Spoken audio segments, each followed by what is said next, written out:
E vamos seguir com a nossa última apresentação, na verdade, que está juntando duas, né? O Mapas de Vista, então o Léo Germani, e o Mapa de Fortaleza com o Irá e a Cartografia Afetiva com o Breno. Então, eu acho que pode vir os três de uma vez, que aí já faz o jogral.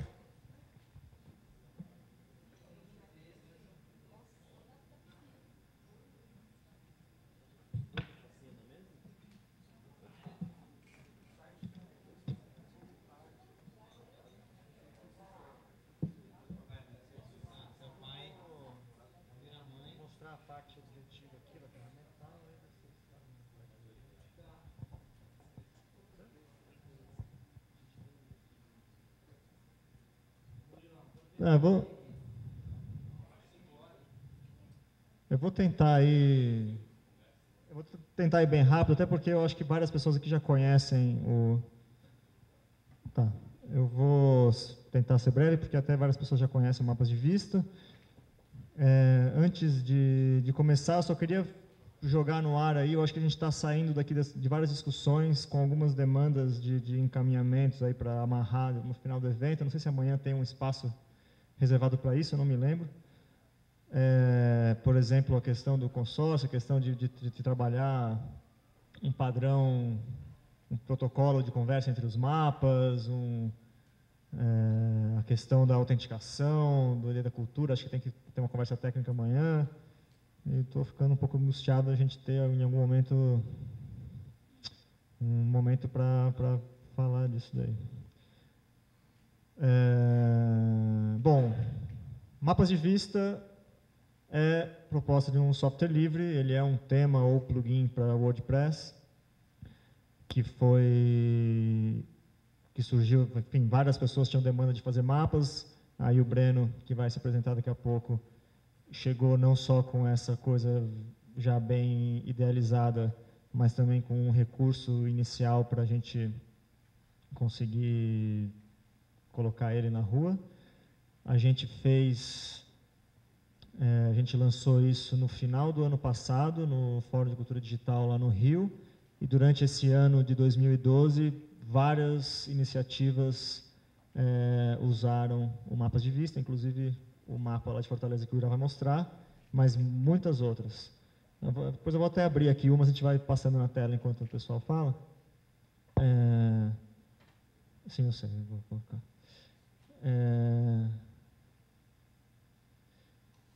Então, vamos lá.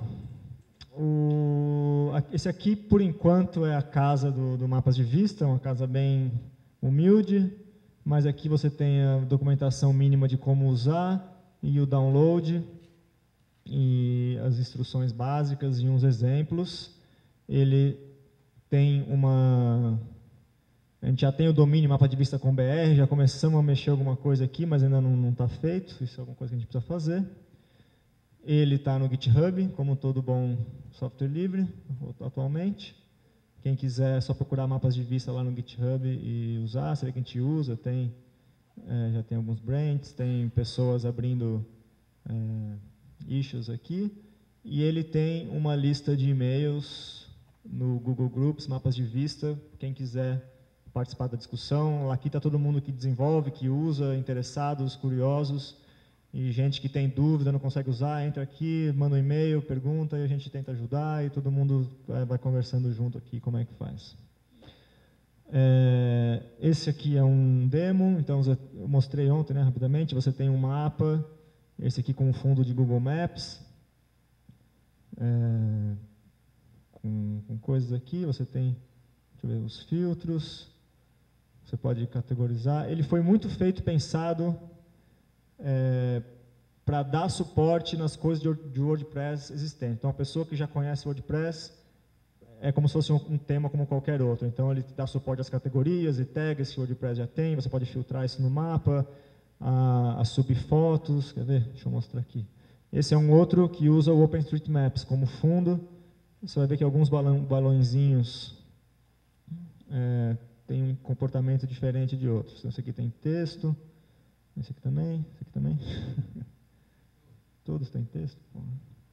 Esse tem um vídeo, deveria abrir um vídeo aqui, deve estar carregando. Aí.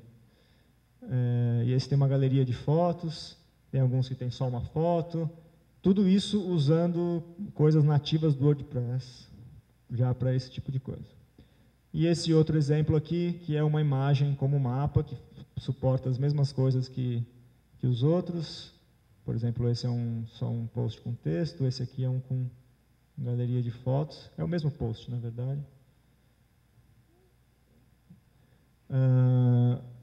Aqui na parte do administrador, você configura o seu mapa. Então, eu quero usar o Google Maps ou o OpenStreetMaps, ou quero usar uma imagem qualquer como fundo quando eu crio um mapa.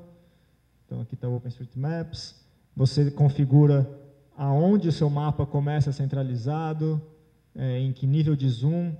Você pode, daí, limitar a pessoa para onde que ela pode navegar no mapa. Eu só quero que ela possa vir até aqui. Aí você captura essa posição aqui e vai criando restrições para ela não conseguir sair navegando no mundo inteiro. Você pode colocar restrições de zoom também. Aí você escolhe que controles que vão aparecer na tela, se são aquele zoom grande ou pequenininho, se o cara vai poder, se tem aquele controle que são as setinhas para um lado e para o outro, para o cara navegar no mapa. Se ele pode escolher entre satélite e mapa, no caso do Google Maps. Você pode escolher, no caso de o cara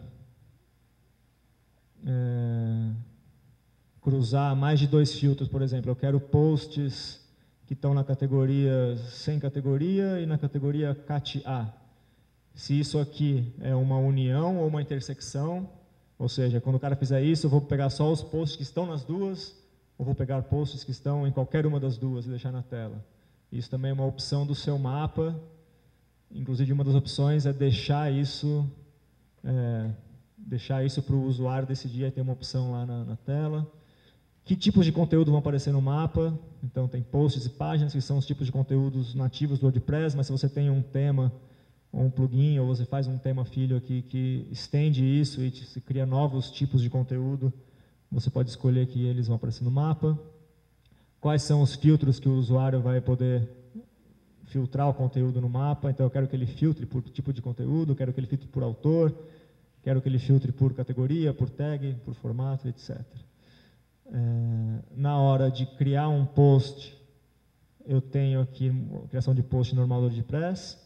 Isso aqui é nativo do WordPress também, e é o que indica o que vai aparecer naquele balãozinho no mapa. Então, se for Gallery, ele vai fazer um slideshow com todas as fotos. Se for vídeo, ele vai pegar o primeiro vídeo do post e já colocar direto no balãozinho. E aqui embaixo você pode, enfim, posicionar o post no mapa. Falar, esse post está aqui. Posso buscar por endereço para facilitar, e ele vai me indicar e eu posso fazer uma posição fina. Eu posso escolher que pin que eu quero usar, e posso subir novos pins e usar uma imagem que eu quiser como um marcador no mapa, não fico restrito àquele pin padrão, né? Aqui no caso eu subi 2, escolho em qual mapa que ele vai aparecer, porque eu posso ter vários mapas no meu site, e se for um mapa como imagem, eu clico aqui e posiciono, como é que faz? Aqui.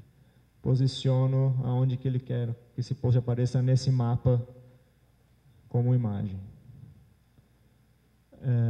Bom, isso foi desenvolvido ao longo de 2011, lançado no final de 2011. Em 2012 teve muito pouco desenvolvimento, teve muito mais uso e correção de bugs e tal.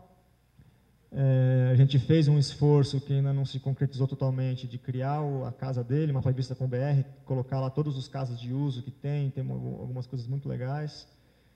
E agora aprendemos um monte de coisa no processo, e agora a gente quer dar o passo adiante, que é continuar com esse desenvolvimento, continuar como uma ferramenta que não resolve todos os problemas de mapeamento, mas que é uma ferramenta muito fácil, qualquer pessoa em 5 minutos põe um mapa no ar com conteúdo multimídia e coloca suas coisas, e tem filtro e tem tudo mais. Então, essa é a missão dele, é ser uma ferramenta fácil de usar, bonita de ver e absolutamente genérica, que sirva para mapear cultura, para mapear cachaça, para mapear trabalho escravo, para mapear bueiro, poste, enfim, o que seja. O quê? hackers, um pouco mais difícil que eles se escondem bem. E é isso, agora para 2013 a gente quer avançar nesse projeto ainda mais e melhorar aí a documentação, então eu convido todo mundo que gostou, que queira participar, ajudar, entrar na lista e fazer. E a gente fez ele de uma maneira também, pensando na cultura do WordPress, que ele seja extensível. Então, uma pessoa que não tem conhecimento de programação ou de HTML, nada disso, pega, usa, instala, está lindo. Uma pessoa que tem um conhecimento um pouco maior pode usar ele como base e criar o que a gente chama no WordPress de um tema filho.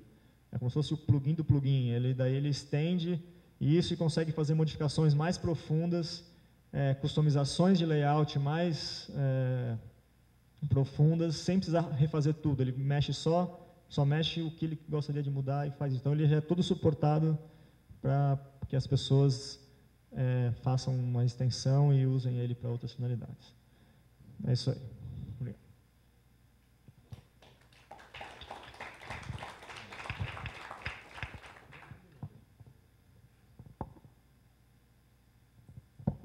Bem,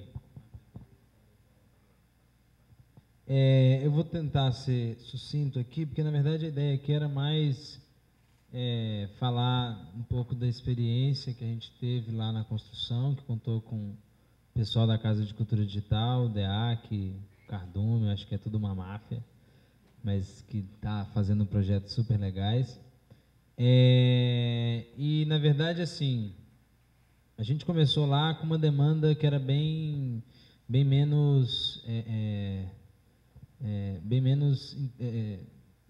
menor do que o que ele depois se mostrou, a iniciativa se mostrou. A prefeitura tinha realizado uma pesquisa de campo mesmo, pesquisa da cultura, Fortaleza é dividida em 6 regionais, em uma dessas 6 regionais a gente realizou essa pesquisa de campo, a ideia era fazer essa mesma pesquisa nas outras 5 regionais.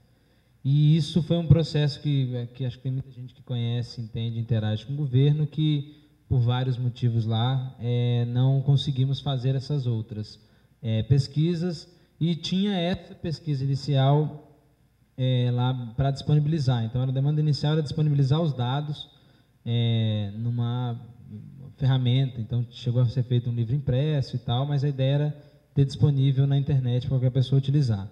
E junto a essa demanda, tinha também, já reconhecendo essa dificuldade de realizar um mapeamento em loco, da gente conseguir fazer complementar esse mapeamento dessa regional, terminar esse mapeamento através da colaboração dos agentes culturais da cidade.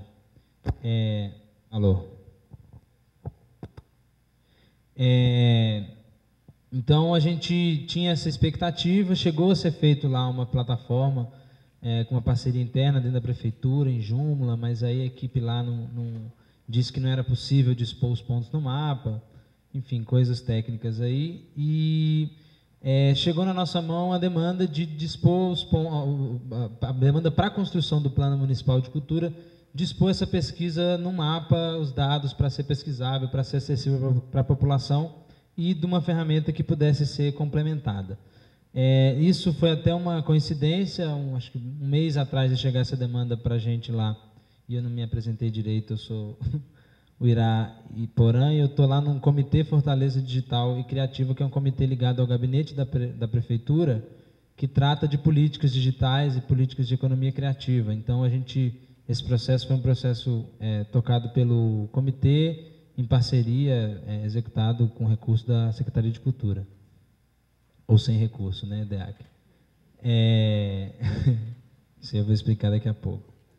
E aí, quando chegou na gente, no comitê, esse problema, a gente eu tinha acabado de falar com o DEAC, ele tinha me apresentado o Arte Fora do Museu, e eu lembro que numa reunião a gente mostrou o Arte Fora do Museu como uma maneira possível de visualização desses dados, porque a gente tinha até ali um site com lista de dados, lista que já resolvia um problema, mas não era interessante para o que demandava.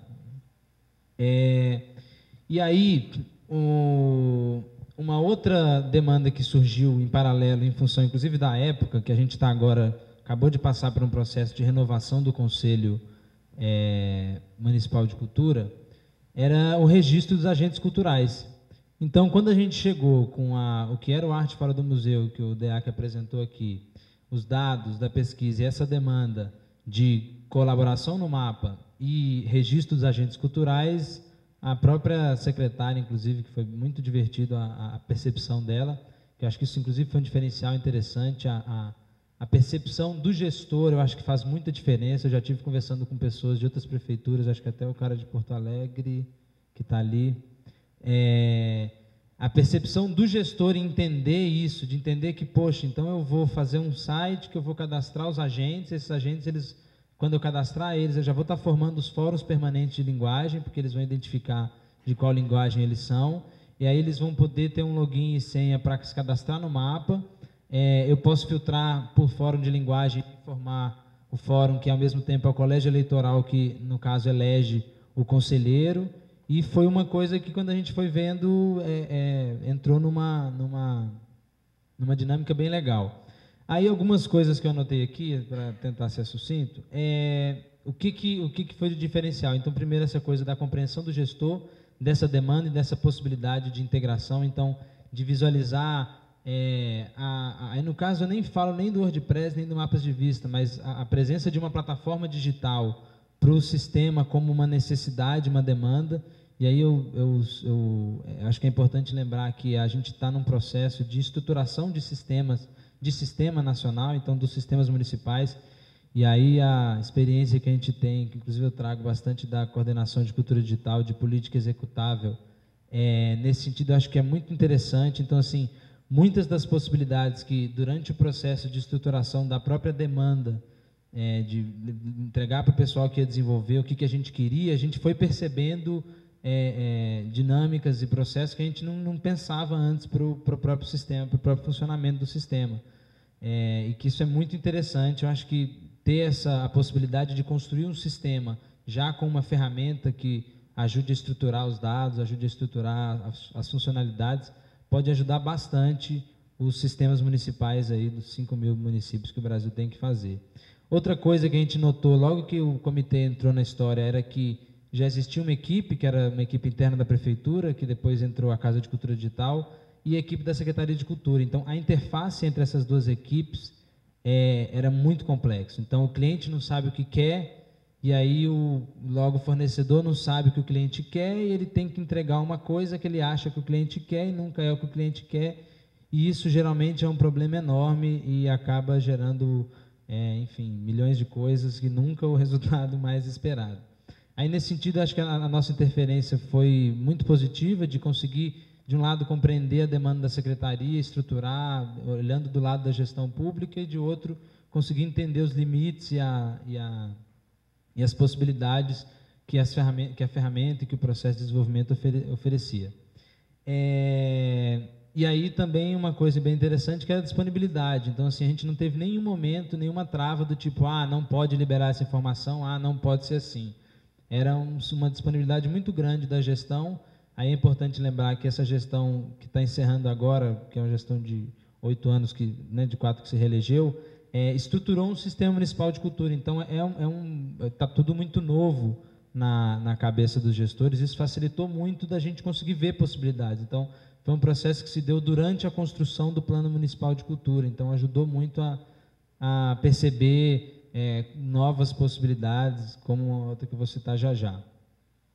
E aí a gente teve um primeiro ciclo que se resumia em 4 etapas, que é o que, inclusive, a gente chegou a fazer, onde começou esse desenvolvimento aí. A disponibilização dos dados, que é o que já está aí, bonitão, com esses ícones maravilhosos.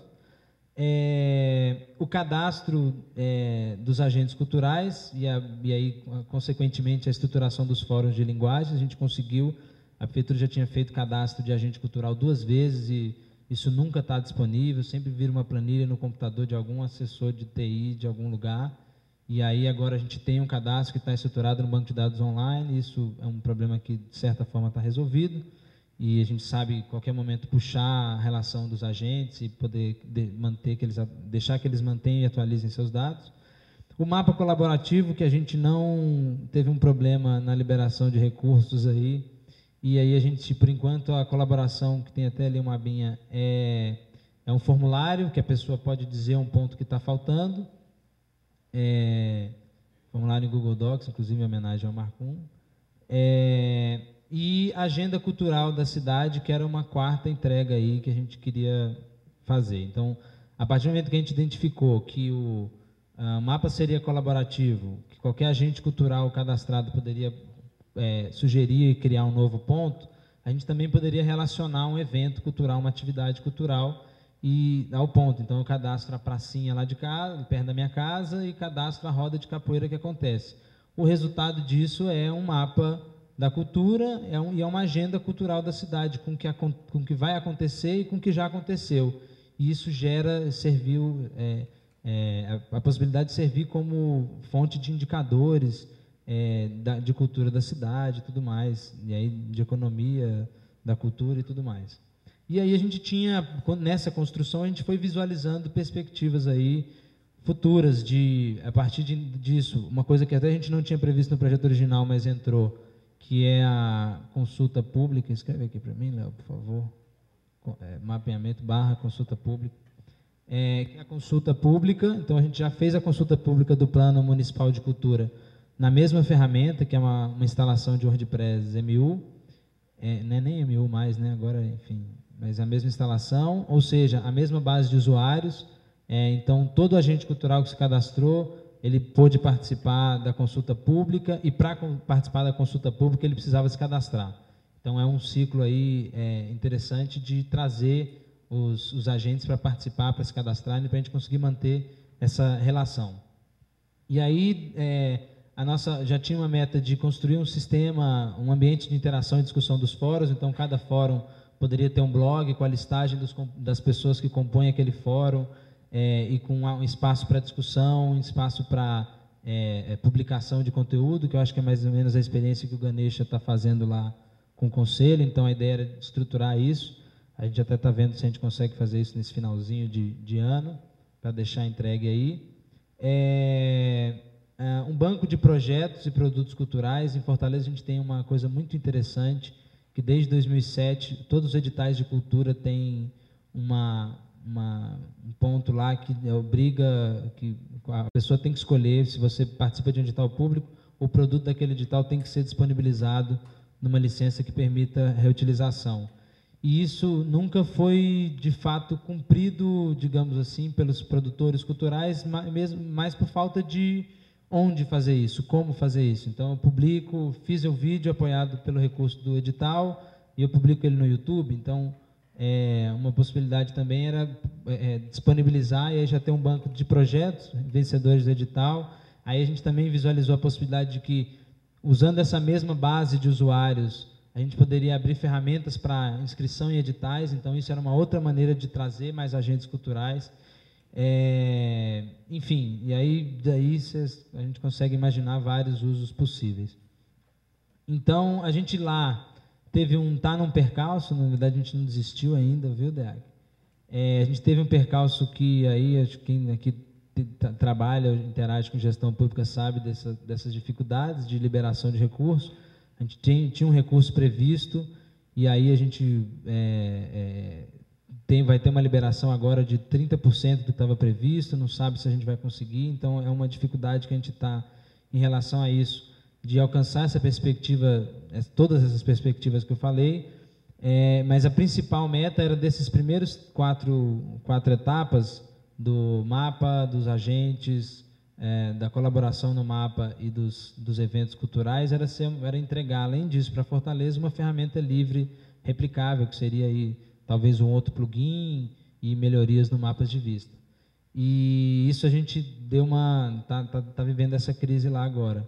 Mas, ao mesmo tempo, a experiência do mapa, que aí eu falo muito da coisa estética mesmo, da visualização dele, e aí depois acho que a consulta pública, na experiência que a gente está vivendo do processo de consultoria, de consulta pública, a interação com outros planos que estão sendo feitos por aí, a gente começou a aparecer muita gente demandando, querendo fazer igual, e aí isso a gente começou a perceber que é uma demanda que existe para pelo menos 5.000 prefeituras aí construir esse tipo de ferramenta. Então, a gente agora está essa conversa que está rodando aí o dia inteiro, desde ontem, do consórcio.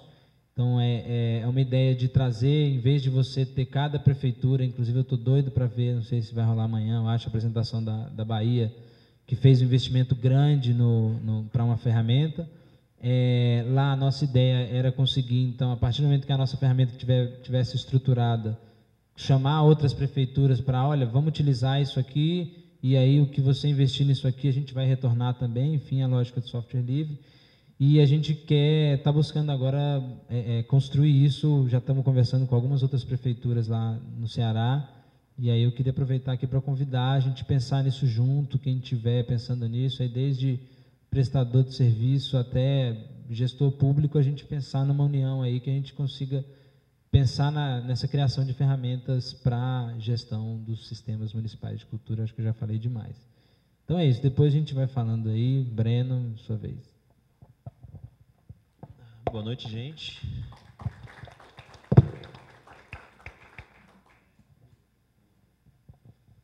Então, boa noite, gente. Meu nome é Breno Castro Alves e eu vou falar aqui, o Léo trouxe a ferramenta, mapas de vista, o Irá trouxe um uso dela, né, o mapeamento Fortaleza, muito bacana, e eu vou trazer um conceito de uso, um conceito de trabalhar com mapas, que é a cartografia afetiva, que não é uma coisa que eu comecei, ela já existia, assim, eu comecei intuitivamente, sem saber que ela, sem achar, sem ter visto referências antes. Fui encontrar depois. E para explicar como eu cheguei nisso, eu vou dar um pouco de contexto aqui para vocês entenderem, faz sentido. Eu venho do jornalismo, tenho um diploma lá em casa que não serve para nada. E como metade da sala também, eu acho, né? Mas, enfim, nesse processo de me bater com a comunicação, entender que não vale a pena, eu era o cara que ia para o interior do Brasil, ia me meter no sertão do Ceará para escrever sobre as cheias no sertão, para vender para o UOL, para ganhar merreca por isso. E fiz isso por uns 3 ou 4 anos e foi muito bom, mas chegou no momento que esse modelo esgotou e eu ouvi de uma querida um questionamento assim: tá, então você vai para Serra Pelada, passa um mês lá para fazer um texto, vai publicar no UOL, 10.000 pessoas vão ver aquilo e vão pensar a respeito 30 segundos.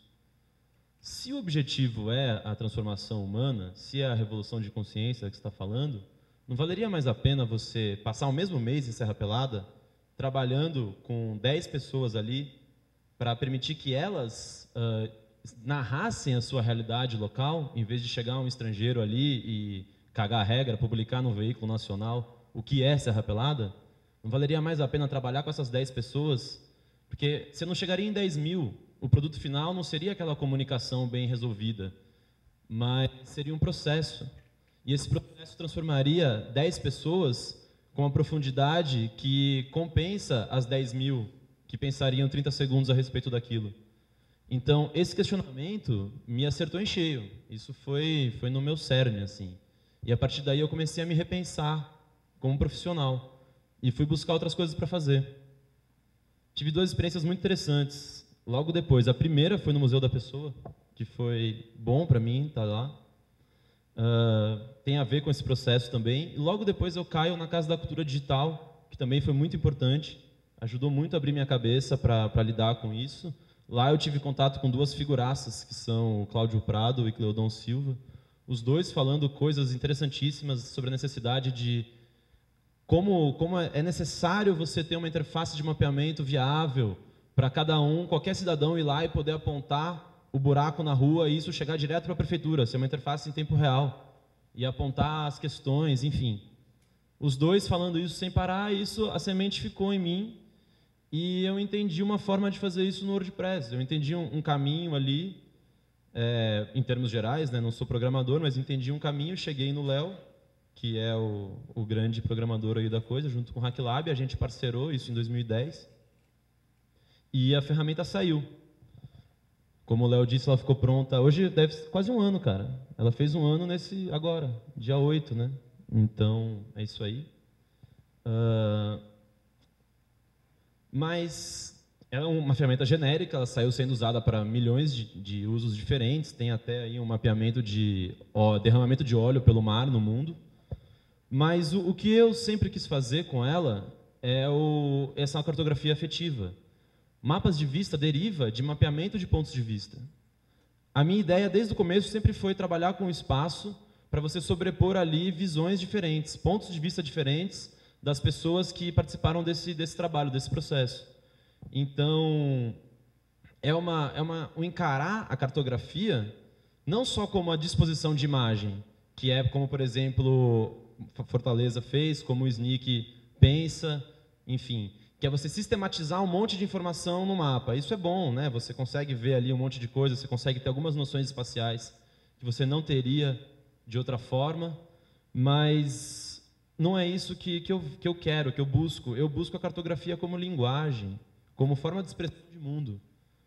Como você construir a sua visão daquele lugar, daquele entorno, você construir trazer para o mapa essa sua relação.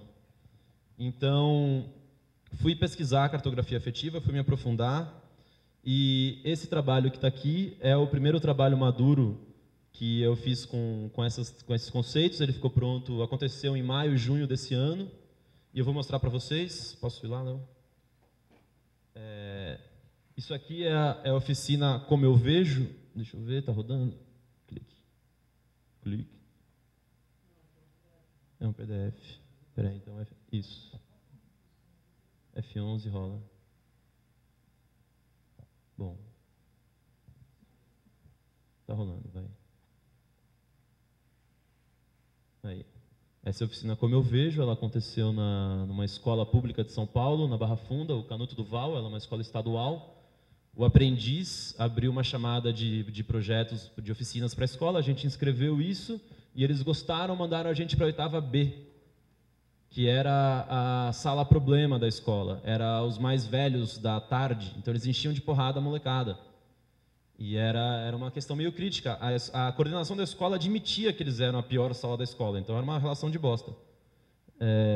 E aí fomos lá, eu, Bianca e Hermes, fazer esse trabalho. Ele é um PDF extenso, não vou passar em tudo, mas vou no mais importante. A gente estruturou ele como REA, que é Recurso Educacional Aberto, que é a lógica do software livre aplicado na educação. Basicamente, então, a gente abre aqui as entranhas do processo, colocamos aqui nossos roteiros dia a dia, minuto a minuto. Então, qual foi a nossa programação para fazer essa oficina? A gente teve 5 encontros. No primeiro dia, a gente foi levantar os melhores e os piores lugares e tags, a gente chamou, né? Seriam os conceitos, mas eles já são jovens digitais, já entendem o que são tags. Então, isso para a gente entender a molecada, entender qual era aquele contexto que a gente estava fazendo ali. Primeiro dia. Segundo dia, a gente foi redesenhar a escola. A gente separou eles em grupos e fomos em 3 grupos e convidamos esses grupos a desenharem o mapa da escola. Então, saíram essas 3 experiências que são totalmente diferentes entre si. E esse processo é muito importante, porque eu acho que vai de encontro com umas falas que já tiveram aqui, principalmente da Inaê e do Pedro, sobre o mapa como... tentar olhar para o mapa não como um fetiche, não como aquele objeto bonito onde vai estar tudo, mas olhar para o mapa como um processo vivo, olhar para ele como algo que está se dando em relação, né? Então, essas são 3 mapas que se deram na relação dessa molecada com o próprio espaço. É a mesma escola, representada de 3 formas diferentes. Segundo dia. Terceiro dia, a gente foi levantar as camadas. As camadas são os olhares. O que eles querem olhar nesse mapa? A gente usou aqui São Paulão como exemplo, né? Colocou as camadas política, hidrográfica, rodoviária, que são essas 3. E também a afetiva, que é onde você se apaixonou, onde você deu seu primeiro beijo. Isso para já trazer uma outra dimensão para eles, né? De que não tem que ser uma coisa técnica e crua o mapa, ele pode ser vivo. E essas aqui são as camadas que surgiram. São as camadas que surgiram. Aqui você tem o lugar de só love, locais onde eu me sinto bem, insatisfações, lugares onde eu vacilo, queria que fosse, queria que não fosse, lugares que existem não são utilizados e locais de agressão. Esse foi o terceiro dia. Nos dias 4 e 5, a gente imprimiu enorme os 3 mapas, colou no corredor e convidou a molecada, separou aqui, separou aqui em cores, né? Cada sulfite colorida era uma daquelas camadas. Isso aqui são as nossas fotos para a gente provar que a gente estava lá. Mas cada folha colorida representa uma daquelas camadas. E aí, nesse dia a gente sentou com a molecada um por um. Não foi em grupo, foi individual. E foi, querido, querida, o que você quer falar? Quanto você quer falar? Quantos locais de agressão você quer apontar? 1, 1000 ou 0? Então a gente abriu isso para eles se expressarem. E muito calmo, sem pressão do grupo, sem pressão de professor, sem pressão de diretoria e nada. Era só nós ali nessa relação. E aí convidamos eles a ir colar pela escola esses afetos e usar o mapa como índice, né? Cada afeto colado representa uma corzinha nesse mapa aqui. Isso é a sala de aula deles. O vermelho é a agressão, o marrom é insatisfação e o laranja é lugares onde eu vacilo. O verde queria que fosse, eu acho. O único bom aqui é esse amarelinho, que é locais onde eu me sinto bem. Mas só daqui você já tira uma sala de aula altamente agressiva e problemática, né? Só esse instantâneo mostra isso. Enfim, esse PDF, esse é o mapa em branco, esse é o mapa preenchido. Essas são as camadas, e esse PDF é longo porque a gente sistematiza tudo o que foi colocado. Olha isso aqui como local de agressão.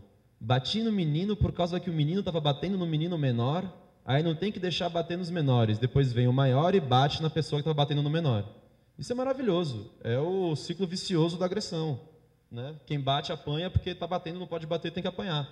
Tem 7 linhas, ele conjuga o verbo bater 6 vezes, então esse é um bem significativo. Enfim, tem várias coisas aqui, mas foram 81 ao total, mas o que eu quero mostrar para vocês é o que a gente fez com isso. A gente chegou nessa escola com a proposta de abrir para a molecada falar, abrir o espaço para eles expressarem as relações com a escola. E aí, nesse processo, a gente descobriu um mecanismo de diagnóstico foda, de baixo para cima, sensível, subjetivo, feito pelos moleques. Então, por exemplo, locais de agressão, 30% do total, só love 4%, e a gente começou a tirar conclusões a partir disso, né? Isso aqui é uma visualização de dados relativamente bem simples até, só as tabelas e, enfim, gráficos. Sala é o lugar mais agressivo, de longe. Mas aqui você tem quadra, refeitório e pátio. Na verdade, eles são um ambiente só. Então, também hiperagressivo. E a grande conclusão é que os lugares que não são agressivos são os lugares de passagem, onde eles não ficam. Que é a escada, a porta, a saída, o banheiro e o corredor. Então, a conclusão é que a escola inteira é agressiva. É menos agressiva onde eles não estão, né? Tem a ver com o tempo onde eles passam no local. As insatisfações não são tabeláveis, elas são pontuais. Lugares onde eu vacilo, lugares onde eu me sinto bem, apontando aí. Lugares que existem não são utilizados, a sala de informática principal, cheia de papel cinza na cara. E aí mais algumas relações que surgiram desses papéis. E aqui a análise dos dados, algumas conclusões que a gente dando, sugestões para Canuto.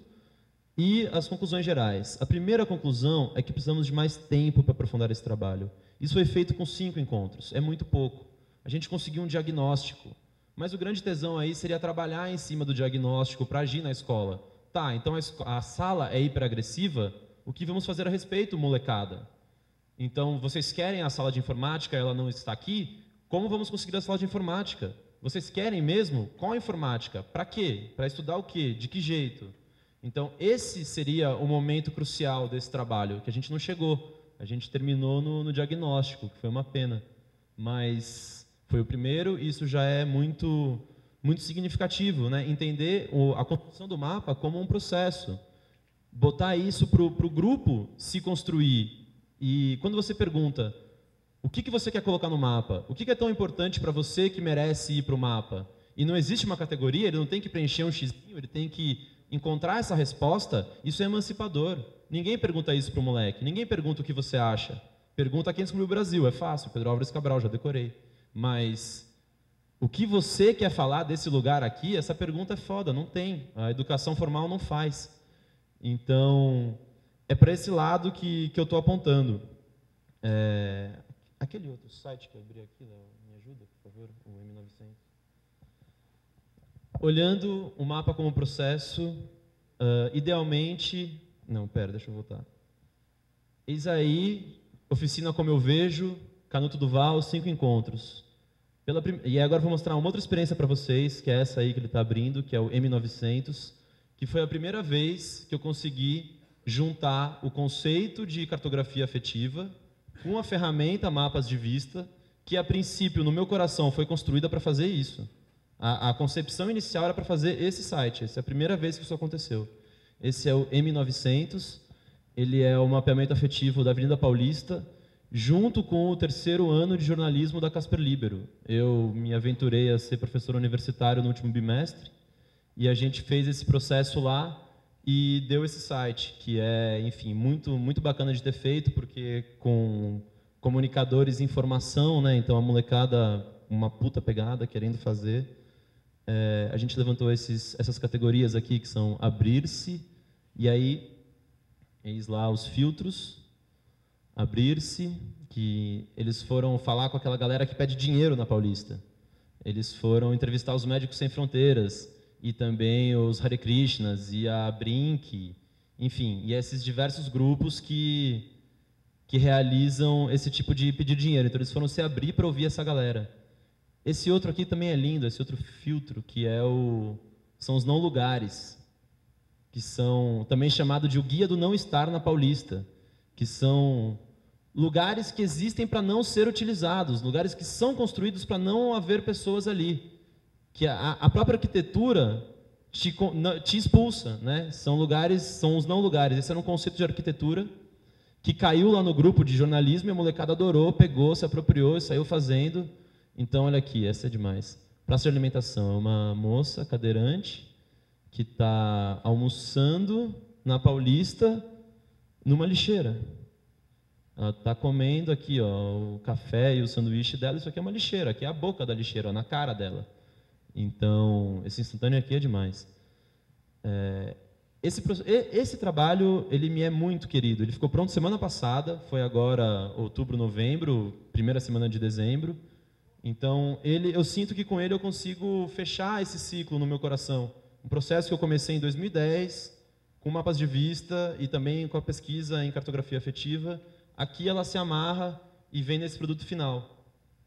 E eu acho que isso só me dá mais ânimo para buscar a realização desses mapas de baixo para cima, né? Que é o satélite, ou esse próprio mapa aqui, que não é nada, é uma abstração, um desenho que finge ser a cidade. Isso é técnico, é cru, é frio, e é a mesma coisa que me faz não querer produzir um mapa como, por exemplo, o mapeamento de Fortaleza, como o SNIC, como, enfim, esses mapas que só estão mais interessados em colocar uma tabela ali. O que eu posso e quero promover é esse tipo de mapeamento onde o grupo é convidado a se expressar de baixo para cima, que é o último metro, né? O satélite vem até o teto, mas o que tem no chão? Isso é uma coisa humana, e é uma coisa que é necessariamente lenta, você não consegue fazer isso massivamente. Processo de educação. Então, é para aí que eu estou apontando, para construir mapas assim, de baixo para cima, sem necessariamente o fetiche da interface, mas que bom que ela existe. E é isso aí. Obrigado, galera. Boa noite.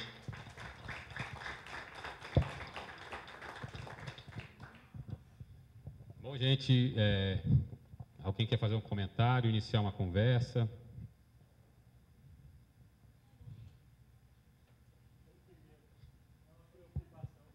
Apresentaram, que é sobre o tipo de informação que a gente disponibiliza nesses mapas. Quer dizer, muita gente viu o modelo de negócio aqui da cachaça e tal, que o site com o mapa é um capital, é um bem da pessoa. Se ela disponibiliza essas informações em um formato aberto, por exemplo, o Google pudesse integrar no Google Maps, e eles têm essa capacidade, você vê, cada dia que passa eles colocam uma layer nova, você tem ciclismo, você tem restaurantes, bares e tal. O que impediria que uma grande empresa, tipo a Google, a ArcGIS, enfim, a Esri e tal, coletasse todas essas informações produzidas, que a gente sabe que com maior dificuldade não é técnica. Já foi técnica, mas hoje você tem OpenLayers, Google Maps API, API de vocês, ArcGIS. Então a dificuldade não é técnica, mas é a captação de informação. O que impediria, por exemplo, uma grande empresa aproveitasse esse trabalho de coleta e catalogação de informação e colocasse do seu jeito, com o seu formato no seu site, e esvaziasse de alguma forma se alguém já se preocupou de alguma forma com essa possibilidade. É isso aí.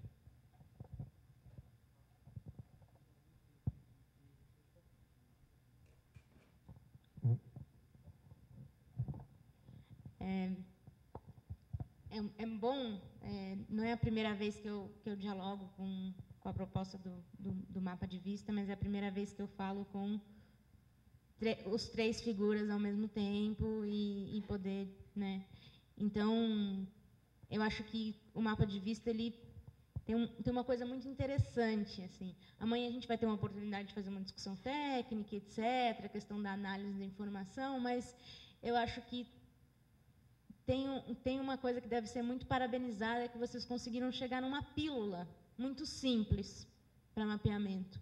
E isso foi, assim, numa ferramenta que tem um WordPress, que tem lá os números, vocês que são das comunidades sabem, altíssimo de utilização, etc., e conseguindo chegar numa pílula muito simples para que qualquer pessoa pega, como o Léo falou, instala lá, não precisa saber programar, não precisa fazer nada. Então, eu acho que, se eu fosse elencar de tudo que significa isso, eu acho que essa seria, assim, algo a se destacar, é chegar nessa pílula, reprodutível, fácil, acessível. E amanhã a gente entra no outro debate, né? Agora, eu queria fazer uma pergunta específica para o Irá, a respeito de Fortaleza, que é se os microdados também a gente pode ter acesso, né? A gente tá falando disso. É óbvio, eu já estou pensando na possibilidade de mais um... daqui a pouco não vai ser mais piloto, porque já você inicia uma iniciativa, mas de já incorporar no Cultura Educa, para diálogo lá, as informações do mapa, né? Então, fica uma pergunta aí. E a questão de uma sugestão, no sentido aí de que como isso vai incorporar a questão dos web services. Eu acho que está um desafio muito grande para vocês, porque a questão é, 1000 iniciativas vão começar a usar, justamente porque vocês chegaram na pílula. Não vai usar na rodo, mapa de vista, a gente não vai cansar. Você vai clicar, você vai saber que é mapa de vista. E a questão é como essas coisas começam a dialogar. Como é que eu posso colocar uma camada de um mapa no outro? Porque é aí que a coisa começa a ficar interessante.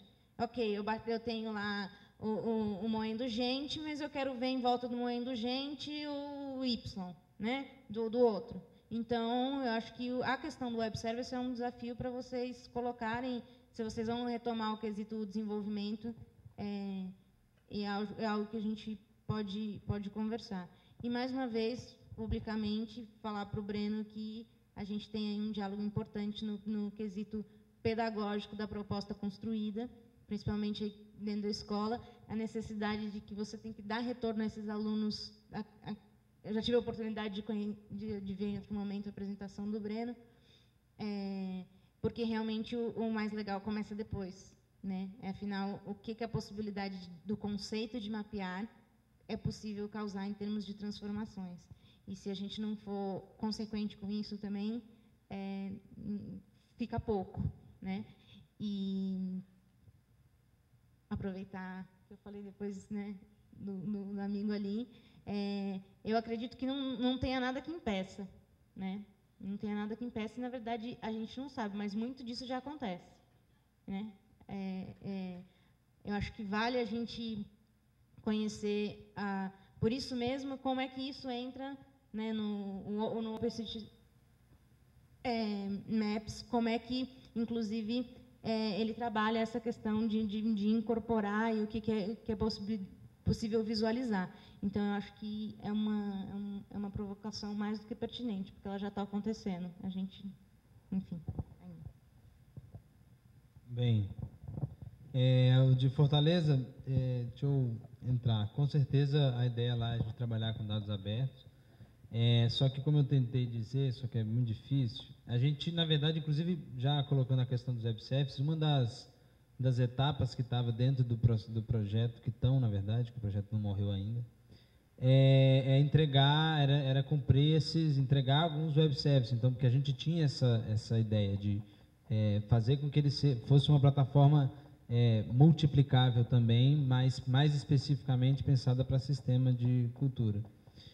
Mas aí a gente teve um processo, a gente entrou em contato com o pessoal da Casa de Cultura Digital, eles fizeram a primeira etapa do serviço e estão esperando até hoje receber o recurso para terminar. Então, a gente está no meio desse processo, que é um problema político, sócio e econômico, mas não saiu da perspectiva. Então, a gente está buscando lá, agora a gente vai passar por um processo de transição e um diálogo com a próxima gestão, que a gente ainda não sabe quem vai ser lá na Secretaria de Cultura, mas, obviamente, no sentido de manter isso. Hoje em dia, a base de dados, inclusive, o mapeamento ele é org.br, ele não é gov.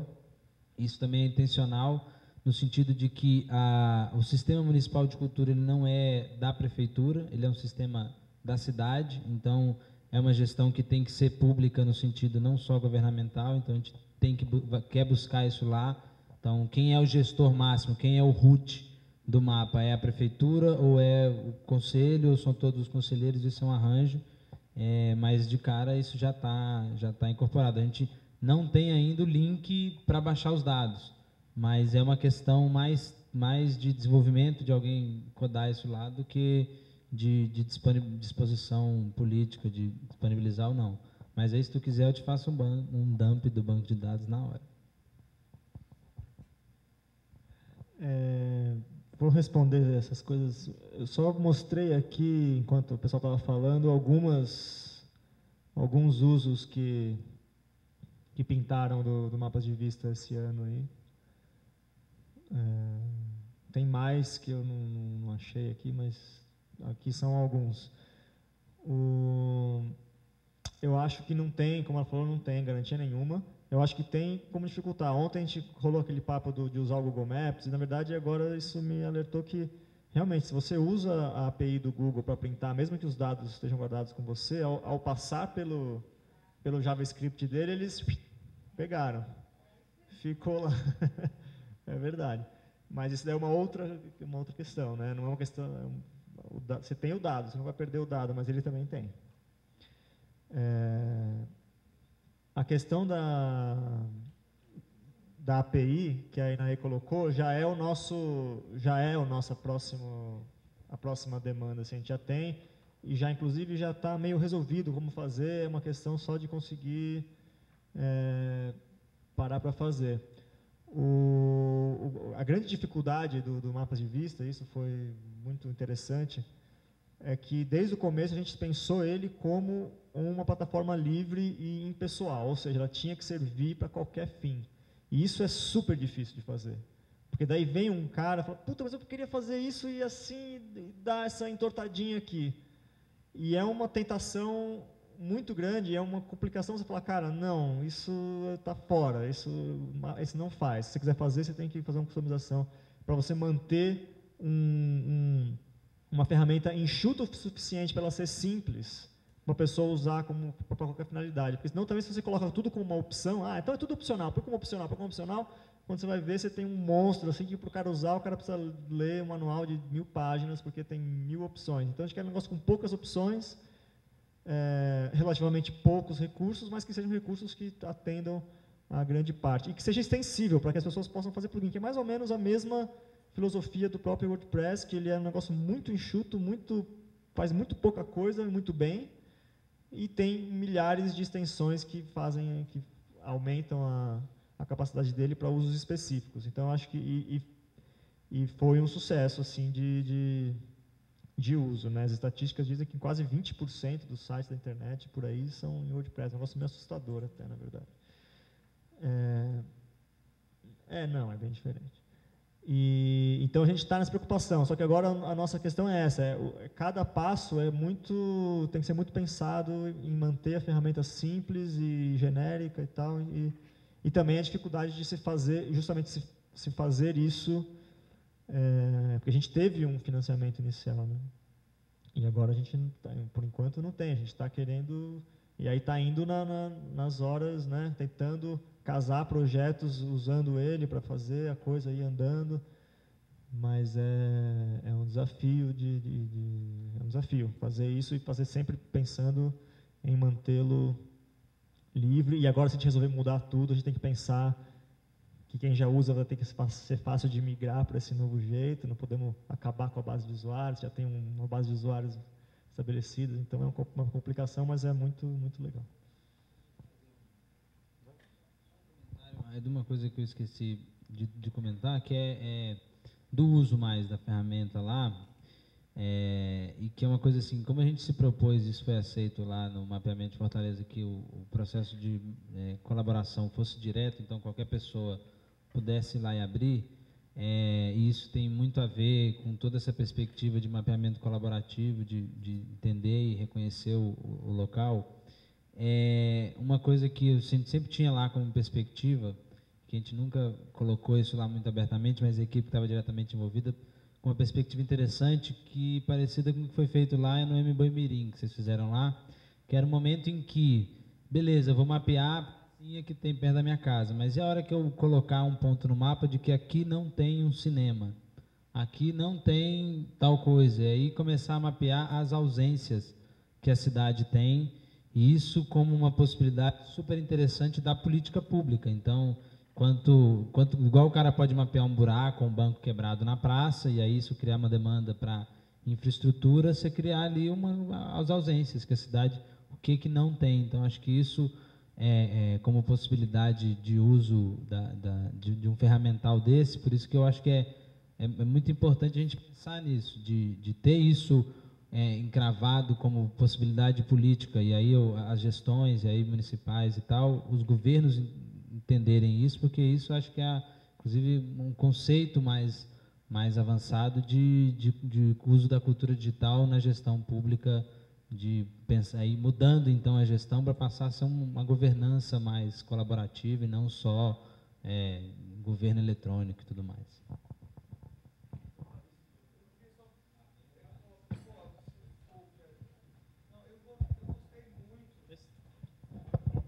Eu gostei muito da experiência da cartografia afetiva, porque ao fim e ao cabo, tudo tem que ser afetivo, senão não faz sentido. Tem que passar pelos sentidos, no sentido puro da palavra de afetividade. A ferramenta que a gente viu e tal, a gente mostrou, sei lá, 2, 3%, por isso a demanda também de ver a ferramenta por todo e tal. A gente vai talvez fazer uma webconferência para isso, para ter mais tempo e tal. Ela tem uma aplicação que a gente não usou, mas é possível usar, que tem a ver com o nível da análise que nós estamos falando. Aquilo que você fez, você pegou o objeto, vê se eu estou certo. Você pegou o objeto, escola, e saiu particionando ele por dentro. E a partir dele, você criou uma percepção afetiva em relação àquele objeto em cada indivíduo. Quer dizer, você tem uma triangulação. As pessoas, o espaço e a afetividade que relaciona os outros dois. E aí cria essa triangulação. A ferramenta é capaz de colocar um layer dentro do objeto. Então, o que acontece?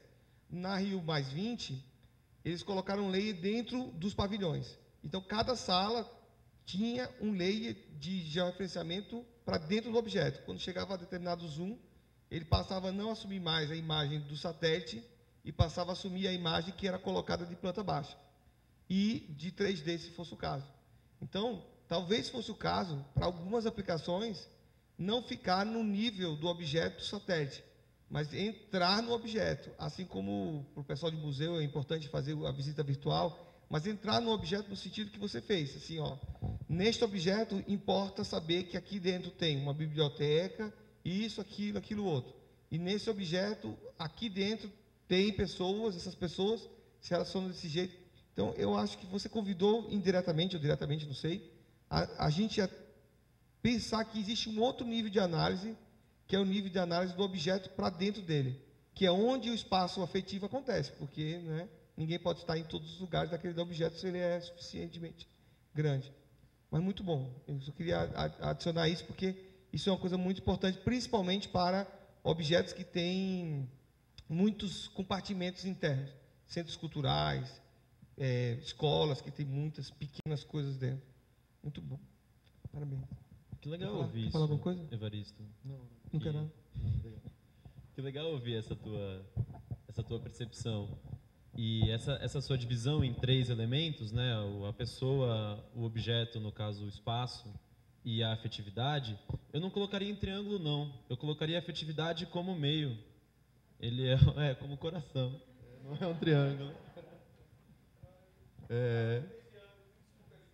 Então, e aí chegando nesse cartesiano, eu também tenho que dizer uma coisa, que você, quando foi olhar agora, que bom que você teve esse olhar abaixo do teto, né, e a ferramenta já permite isso, mas você ainda tem um olhar cartesiano, que é dividido em salas e dividido ainda em saber onde está a biblioteca, onde está não sei o quê. Na proposta que eu coloquei ali da escola, o mapa da escola foi desenhado por eles. Então, é muito mais importante a relação do cara com se o cara não desenhou a biblioteca ali, nesse mapa a biblioteca não existe. Entendeu? O que vale ali é como o indivíduo se relaciona com a escola. Então, essa é a afetividade, é o que te afeta tanto que merece ser colocado nesse mapa. Esse é o processo, é uma coisa... É educação, né, cara? Você retira a escala e passa a ter a percepção como um elemento básico. Isso. A escala vira a subjetividade dos sujeitos ali. E eu queria te responder, mano, que ficou no ar a sua pergunta. Qual é teu nome? Rogério. Você perguntou se a gente não eventualmente teria medo de perder os dados, né? Esse receio de alguém pegar, tomar e fazer algo melhor em cima.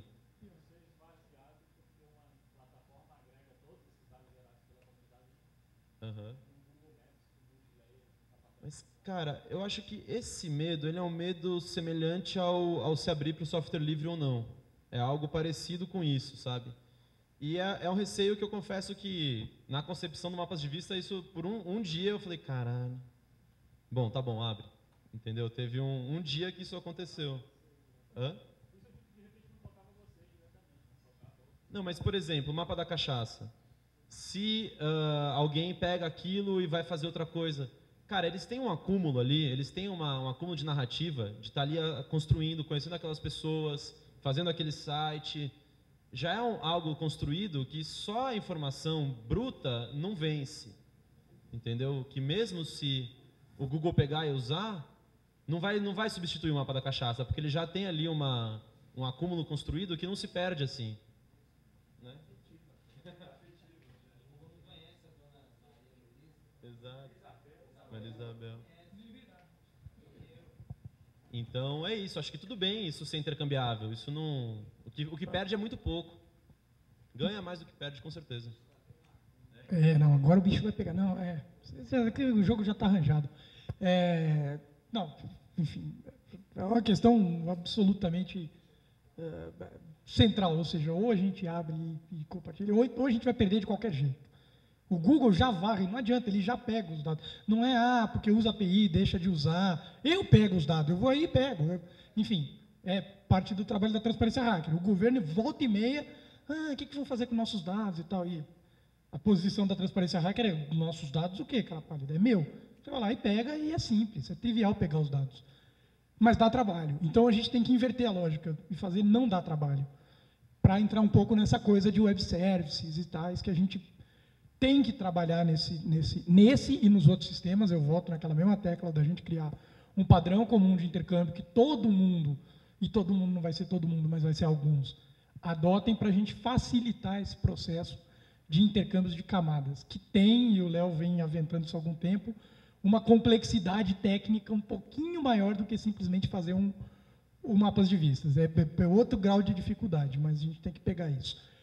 Queria fazer uma proposta concreta, a gente estava na boca miúda falando ali no café, de já começar a pensar num próximo encontro disso aqui, em São Paulo, aproveitando que o Juca está lá e tal, e que tem um monte de grupo. Então, acho que vale a pena. Minha proposta é a seguinte, um encontro lá, beleza, vai se organizar ou não. Colado nesse encontro, que eu acho que é um encontro que vai reunir... mesma coisa que a gente fez aqui, só que de novo, que a gente precisa fazer e falar mais. A gente propor, todos esses caras do Mapas de Vistas aí, um dia de encontro ou 2 dias colado na agenda, para a gente hackear isso aí, um hack day mesmo, de sentar e meter a mão no código.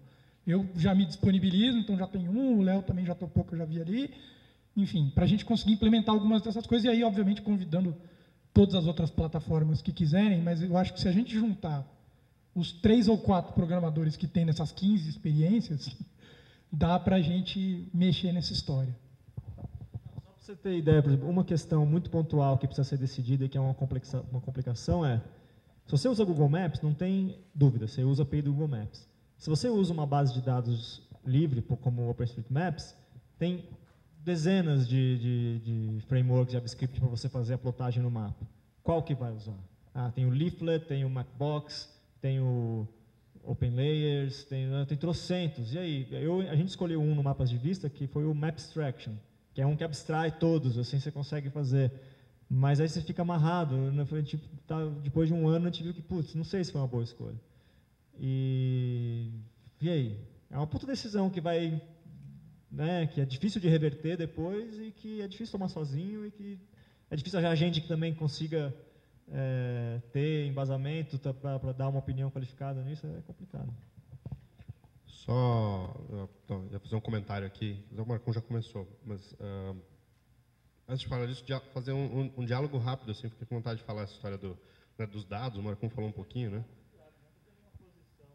Não, sim, mas nos perguntaram muito, porque o nosso projeto lá, o Arte Fora do Museu, ele é licenciado em Creative Commons na licença mais livre possível, inclusive permitindo o uso comercial.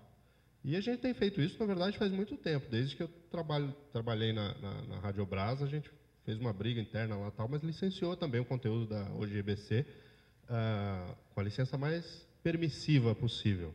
Até porque o uso não comercial impede o uso de diversas maneiras e existe uma faixa cinza legislativa no Brasil e em vários outros países que vai dificultar o uso. Os Estados Unidos têm o fair use, né? O Brasil não tem. Então, às vezes quer ir para um material didático, mas uso não comercial quer dizer o quê? Quer dizer não lucrativo? Uma ONG pode usar, só não pode ter lucro, ou não pode envolver dinheiro. Então, a gente resolveu também liberar tudo e foi ótimo. Tem sido usado em livros didáticos, por exemplo, sempre dentro dessa lógica que o Marcão colocou. É melhor que o conteúdo circule. Vocês falaram isso também. O know-how é nosso. Isso aí não, né? Quem está fazendo o mapa da cachaça, quem está fazendo essas coisas, são as pessoas que entendem daquilo.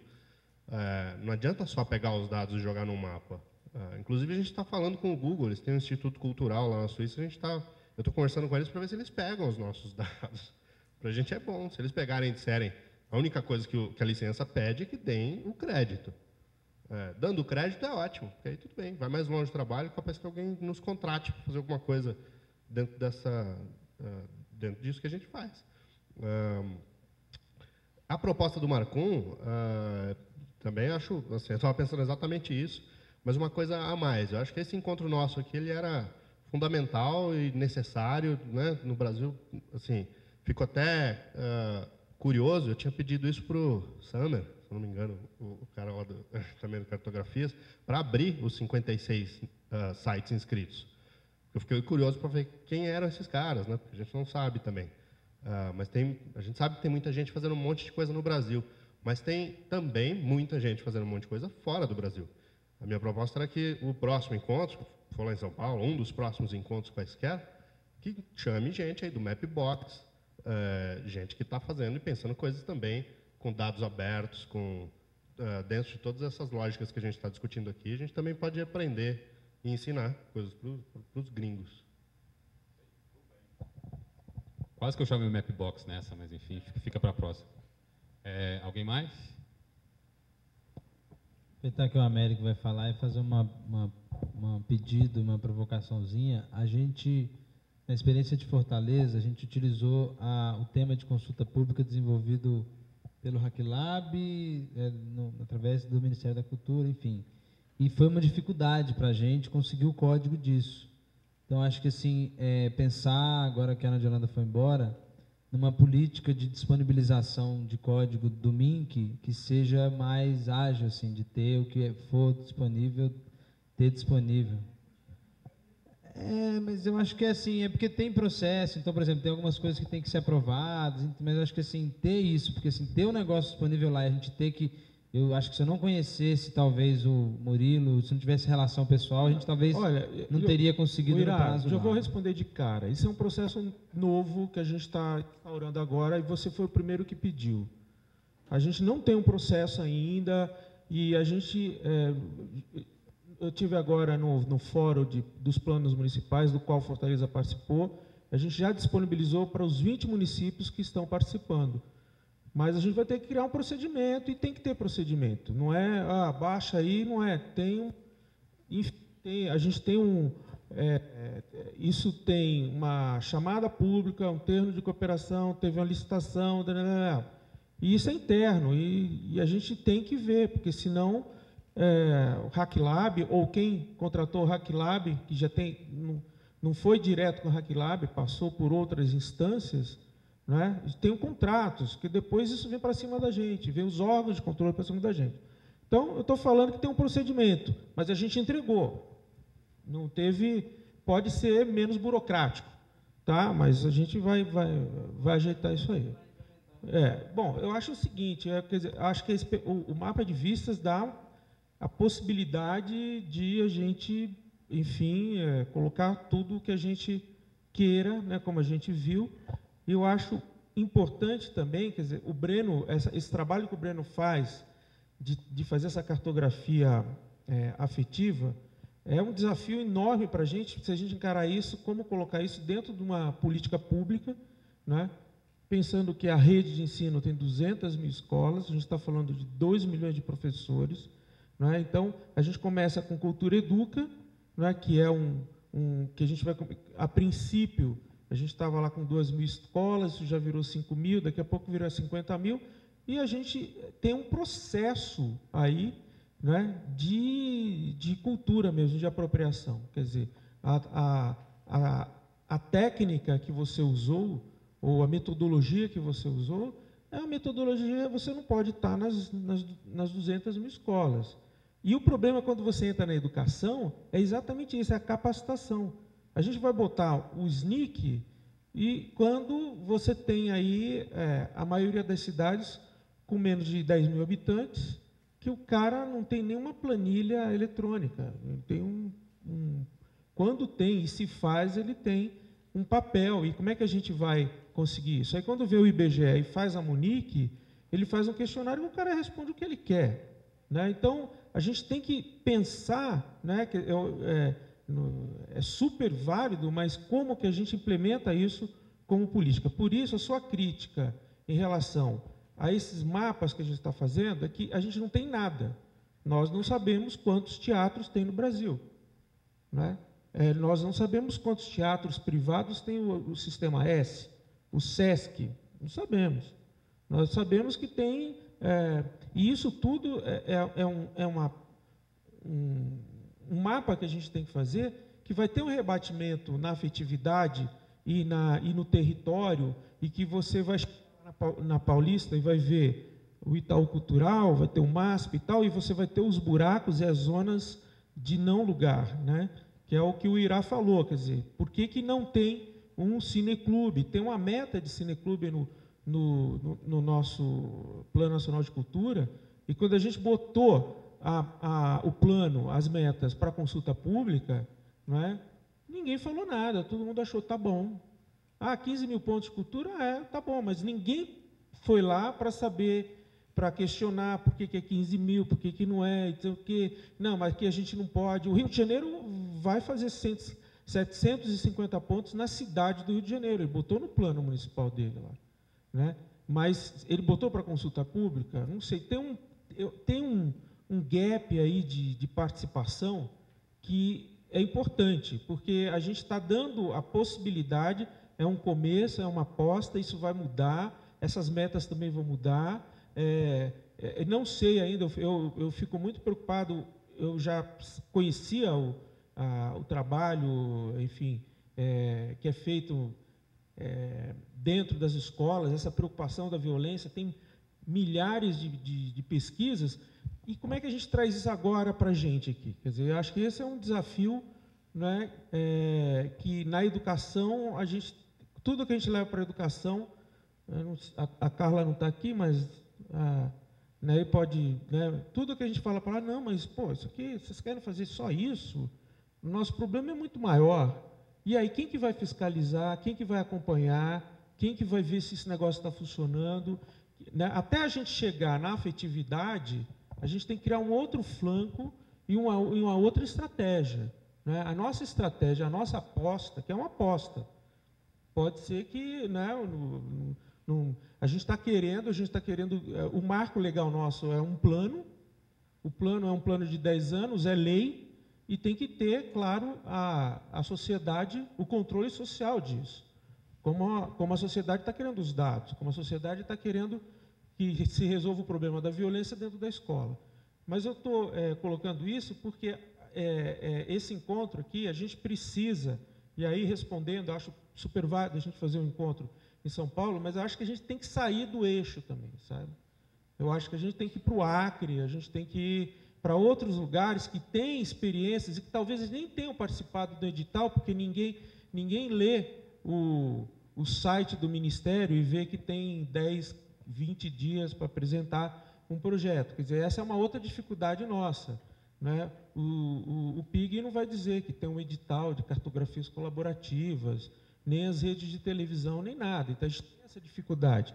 Né? A gente sentiu muito isso, né, nesse ano passado para cá, de não vamos no que o Ministério está fazendo. Mas essa ideia aqui, ela está, esse ano e meio, sendo trabalhada. Né? A gente está lá no nosso canto. Então, eu acho que a gente tem que fazer sim, eu acho que a gente tem que propagar mais isso, mas, principalmente, criar essa apropriação do que, eu acho que daqui desse encontro já dá para a gente espalhar essa notícia para vários lugares. Né?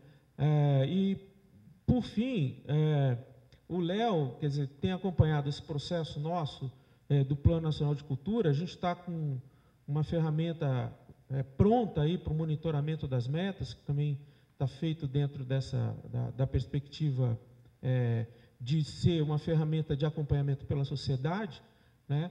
E a gente sabe, né, que tudo isso que a gente está construindo tem que ser disponibilizado para 5.600 municípios que vão fazer os seus planos municipais, para os estados. Mas a gente vai ter um outro problema, nós não temos gente para capacitar, para ensinar, a gente tem que pensar numa estratégia de como que eles vão se apropriar dessa ferramenta. Por mais simples que seja arrastar, pingar, colocar, mas aí tem uma taxonomia. A taxonomia do Ministério da Cultura ficou 8 anos sendo discutida, gente, internamente. Até a hora que a gente deu um corte e falou, não dá, vamos até o 3º nível e daí para baixo o nível de tags, a tecnologia cresceu para isso. Né? Mas isso tudo eu acho que são, não é problemas, quer dizer, são desafios que a gente precisa encarar e controlar um pouco a ansiedade, porque, isso já está pronto, mas está pronto num momento em que não tem escala. E para a gente colocar isso para dentro do governo, e essa é a dificuldade, que passa desde, não dá para liberar o código? Claro que dá, mas tem uma coisa interna lá para a gente depois não ter problema.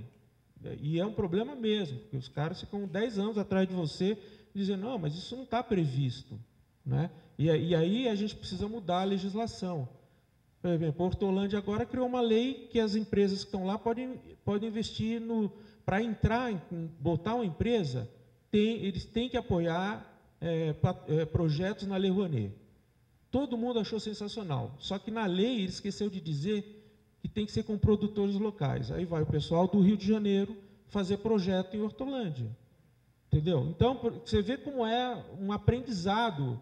O tempo todo a gente tem que colocar esses mecanismos e esses artigos e esses parágrafos, porque senão a gente acaba criando um problema.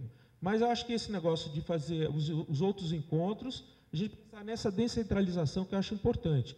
Fazemos na Casa de Cultura Digital, mas a gente pode pensar também em fazer em outros lugares. Claro que a gente precisa de parceria. Esse projeto aqui está dentro de um compromisso, de um termo de parceria costurado.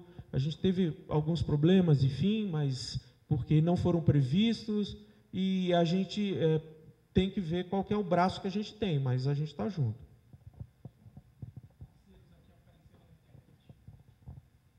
Só então, falou aí o Gama, que está lá em Santarém, que estava vendo o streaming, já falou que já chamou então para a gente fazer um encontro lá. Diz que o Por Aqui é topa articular junto com todos nós. Aí, de novo, tá vendo? Essa palavra eu adoro ela, não está previsto, está previsto. De novo, bater na tecla, então, todos, por favor, esses termos de parcerias todos. Eu vou adorar sentar e passar as férias lendo e tentando entender tudo que está previsto, tudo que não está previsto nos contratos, termos de parceria, termos de convênio, enfim, a transparência, acho que a gente tem que entender isso para poder entender os problemas. Mas só depois também, é isso, a gente tem que ter calma e tal, a gente tem que entender o tempo do governo, mas do meu ponto de vista, eu já tinha colocado isso ali, isso aqui, tem um lado dessa reunião, que é o lado do SNIC, e que é o lado do governo. Quando eu falo da gente fazer um encontro em São Paulo, quando a gente fala dos mapas de vista, eu, particularmente, não estou nem aí para o governo. Não acho. Ele é um player possível e importante, tem que estar junto. Mas a velocidade precisa ser a velocidade do movimento de desenvolvimento, porque senão não tem condição. E aí, previsto, não previsto. É isso. Se não está previsto, e aí quando eu falo que o código proprietário, aí fala, não, o código é nosso, o produto é nosso, a gente comprou, ó como não é. Ó como não é. Porque na hora que vai liberar o código, e o código do RATLab é livre, ainda assim vocês não podem. Ficam todos, cheio de dedo, porque senão é o Tribunal de Contas. Então, não é, quando a gente fala aqui da porrada, não é muito no Ministério, na Secretaria de Cultura Digital e tal, é no processo. O processo está equivocado, mas se a gente não começar a repensar os processos, e nos próximos termos de cooperação, e nos próximos convênios, e nos próximos contratos, dizer ali que, velho, ou você libera o código automaticamente do dia zero, ou nada feito, vou procurar outro parceiro, não vai dar certo. E o que eu continuo vendo, porque essa discussão não é de hoje, nem dentro do Cultura Digital. A gente já sabe, esses gatos todos, você já sabe, essas lebres todas, você já sabe. Então, dizer que não está, que não estava previsto no termo de cooperação, é isso, é um erro nosso que a gente continua fazendo, que a gente tem que parar de fazer. É só isso. Então, vamos level up the game. Se é esse o problema, vamos sentar e vamos descobrir como é que a gente resolve esse erro na hora de assinar o termo de compromisso. E eu sou daqueles que não acham que é melhor ter do que... Não, melhor fazer de qualquer jeito, porque pelo menos a gente tem. Eu acho que não. Acho que o processo é importantíssimo. E se a gente continuar cagando o processo, vai dar problema. Então, acho que a gente pode já, daqui para frente, tentar evitar mesmo, continuar errando em outras coisas.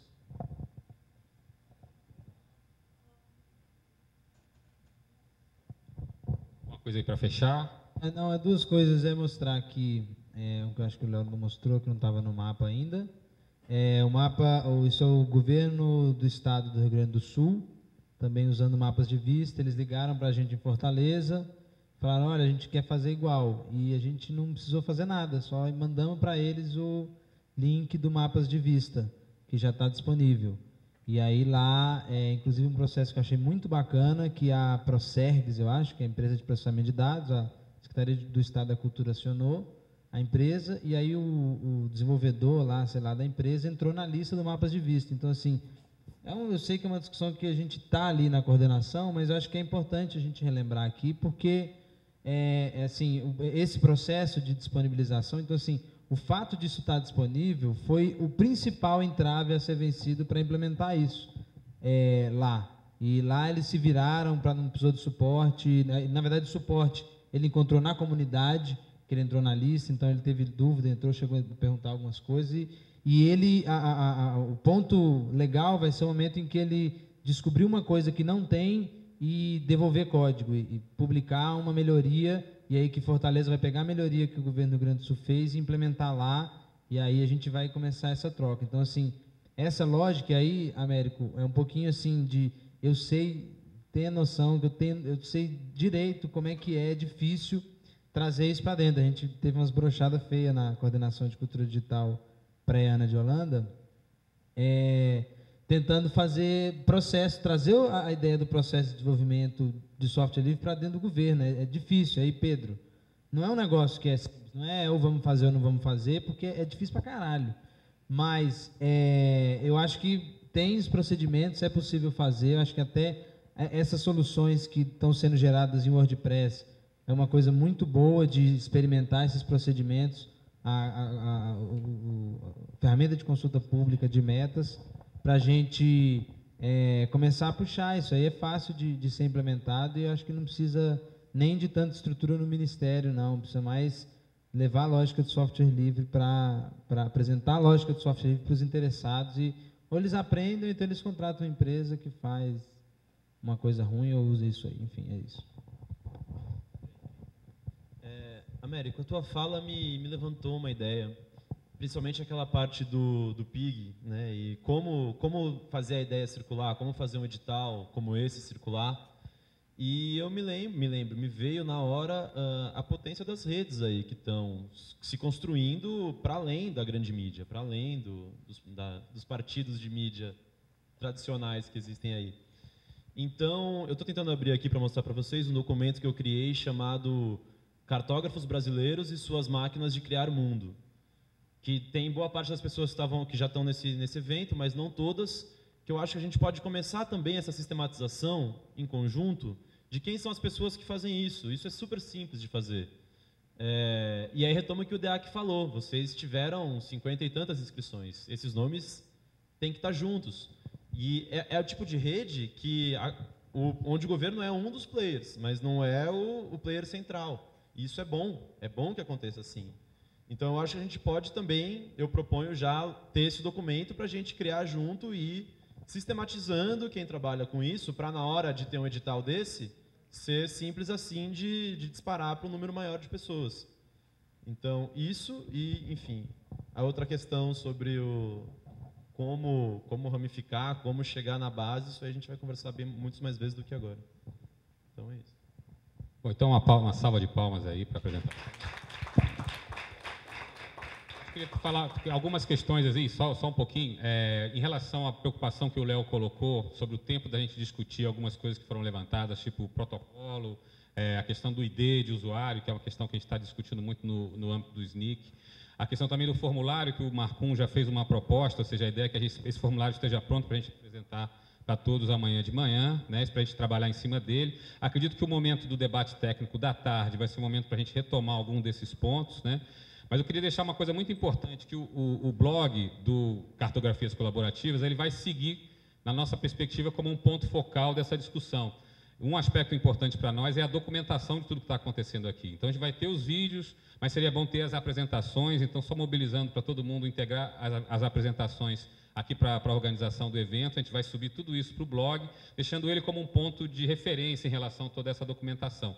E eu, assim, até como uma sugestão e um convite, se cada um de vocês quiser fazer um texto, alguma coisa que faça um comentário sobre o evento, ou que aponte caminhos, ou que de repente propõe alguma sugestão, pode ser um post para o blog, né? Ou seja, a ideia de vir isso e aquilo ali a gente reunir uma referência sobre tudo que a gente está pensando, até apontando de repente caminhos futuros. Então é isso aí, gente. Obrigado aí pela colaboração e até amanhã.